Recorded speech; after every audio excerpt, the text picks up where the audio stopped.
श्री गणेशाय नमः। दोस्तों, वीडियो शुरू करने से पहले वीडियो को लाइक कर दे और चैनल को सब्सक्राइब जरूर कर दे।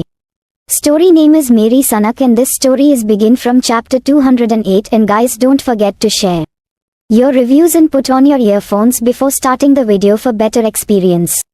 तो चलिए शुरू करते हैं।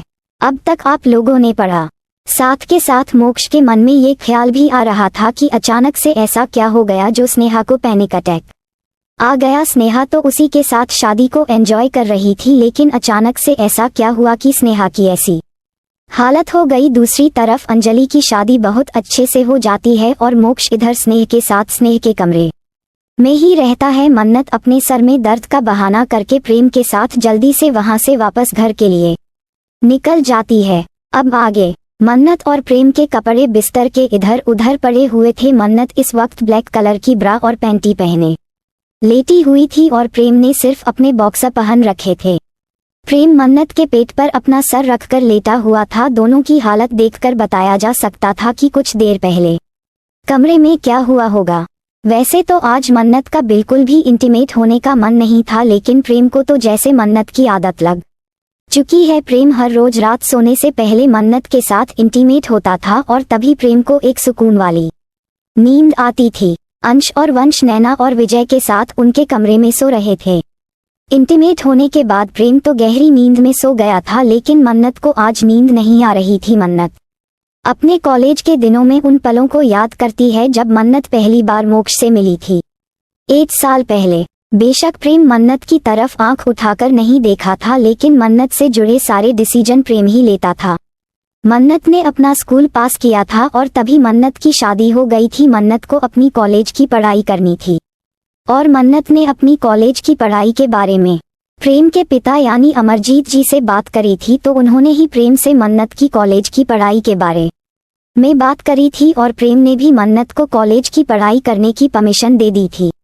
मन्नत अपनी आगे की पढ़ाई कंटिन्यू करने के लिए बहुत ज्यादा एक्साइटेड थी। मन्नत का एडमिशन दिल्ली के सबसे बड़े कॉलेज में कराया गया था। मन्नत ने जीन्स के साथ पिंक कलर की कुर्ती पहनी हुई थी और गले में दुपट्टा डाला हुआ था। मन्नत उम्र में अभी बहुत छोटी थी, इसीलिए मन्नत नहीं सिंदूर और मंगलसूत्र नहीं पहना था, क्योंकि मेहनत को लगा था कि अगर मन्नत कॉलेज में सिंदूर और मंगलसूत्र पहनकर जाएगी तो दूसरे स्टूडेंट उसका मजाक बनाएंगे। इसीलिए मन्नत सिंदूर और मंगलसूत्र को घर पर ही उतार कर जाती थी और जब कॉलेज से वापस आ जाती थी तो अपना मंगलसूत्र गले में पहन लेती थी और मांग में सिंदूर भी लगा लेती थी। कॉलेज का पहला दिन एक बहुत ही लग्जरियस गाड़ी कॉलेज के गेट के सामने आकर रुकती है और उसमें से मन्नत बाहर निकलती है। मन्नत अपनी बड़ी बड़ी आंखों से कॉलेज के गेट को देखने लगती है। मन्नत आज कॉलेज में आई थी, इसलिए मन्नत बहुत खुश थी। मन्नत खुशी खुशी कॉलेज के अंदर जाती है और जैसा हमेशा होता था, मन्नत की खूबसूरती सभी को उसकी तरफ देखने के लिए मजबूर कर देती है। सभी लोग मन्नत की खूबसूरती को निहार रहे थे। पूरे कॉलेज में मन्नत जैसी खूबसूरत लड़की ना तो आज से पहले कभी आई थी और ना ही कॉलेज के स्टूडेंट ने मन्नत जैसी खूबसूरत लड़की को कभी देखा था।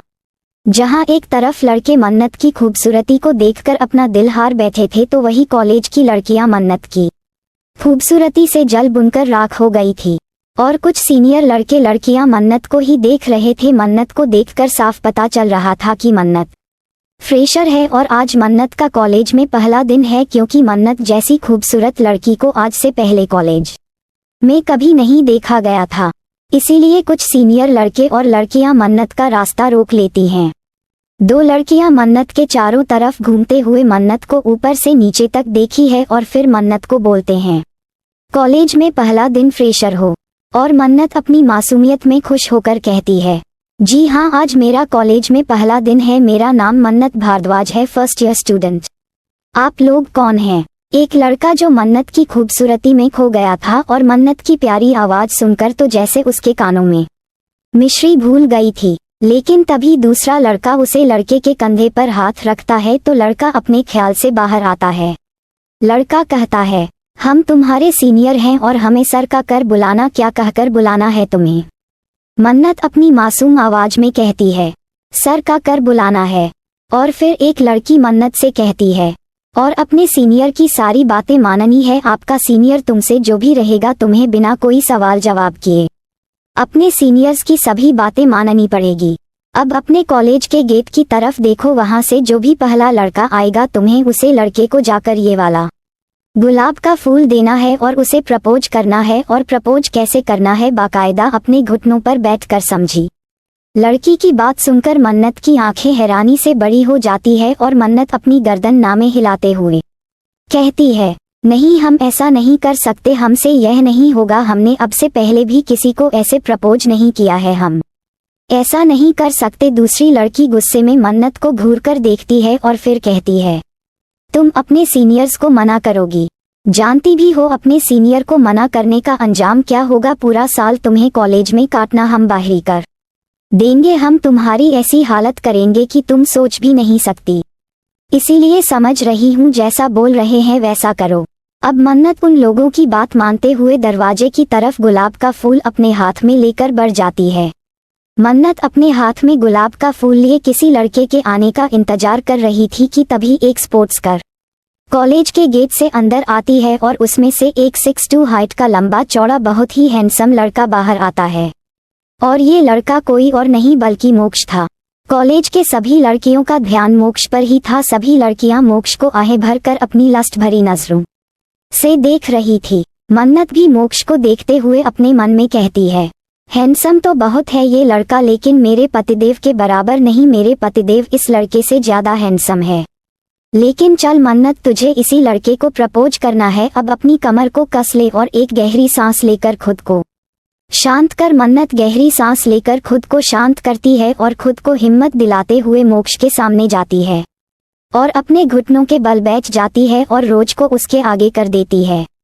देखिए, हमें प्रपोज करना नहीं आता है, लेकिन हमारे कुछ सीनियर हैं, उन्होंने हमें ऐसा करने के लिए कहा है, तो हम कर रहे हैं। आप प्लीज इस गुलाब के फूल को एक्सेप्ट कर लीजिए, वरना हमारे सीनियर हमें बहुत परेशान करेंगे। मन्नत की बात सुनकर मोक्ष हैरानी से मन्नत को देखने लगता है और फिर अपनी नजर घूमर पीछे देखा है तो वहां पर विवेक, ऋषभ, संजना और अंजलि खड़े थे। मन्नत ने अपना चेहरा नीचे की तरफ झुक रखा था, इसलिए मोक्ष को मन्नत का चेहरा दिखाई नहीं दे रहा था। मोक्ष अपनी गर्दन नामे हिलाते हुए लड़की के कंधे को पकड़कर उसे खड़ा करता है। तुम्हें ये सब करने की कोई जरूरत नहीं है, कोई तुम्हें कुछ नहीं करेगा, तो बस सीधी खड़ी हो जाओ। मोक्ष की बात सुनकर मन्नत अपना चेहरा उठाकर मोक्ष की तरफ देखने लगती है और जब मोक्ष को मन्नत की खूबसूरत आंखें दिखाई देती है और उसके खूबसूरत होंठ, उसका पूरा चेहरा मोक्ष को बहुत ही ज्यादा मासूम लगता है और मोक्ष मन्नत की मासूमियत में कहीं खो जाता है और कुछ पल के लिए मोक्ष जैसे फ्रिज हो जाता है, उसे आसपास की दुनिया भी महसूस नहीं होती। मन्नत मोक्ष को किसी ख्यालों में खोया हुआ देखकर मन्नत मोक्ष की आंखों के सामने अपने हाथ को हिलाती है तो मोक्ष अपने ख्यालों से बाहर आता है और अचानक ही मोक्ष के मुंह से निकल जाता है, खूबसूरती इतनी मासूम भी होती है, मैं नहीं सोचा था। और तभी मन्नत को अपने पेट पर दर्द महसूस होता है और मन्नत अपने ख्यालों से बाहर आ जाती है। मन्नत अपना सर नीचे करके देखती है तो प्रेम मन्नत के पेट पर हल्के हल्के बाइट कर रहा था और प्रेम के हाथ मन्नत की जिस्म पर घूमने लगे थे। So don't forget to share your review and comment your best part of an story. और अगर आपने अभी तक हमारे चैनल को सब्सक्राइब नहीं किया तो कृपया इसे सब्सक्राइब करें और बेल आइकन पर क्लिक करें ताकि आप हमारी नई कहानी पहले पा सके। And if you like my story so comments your feelings with heart emoji. तो मिलते हैं नेक्स्ट वीडियो, तब तक के लिए राधे राधे।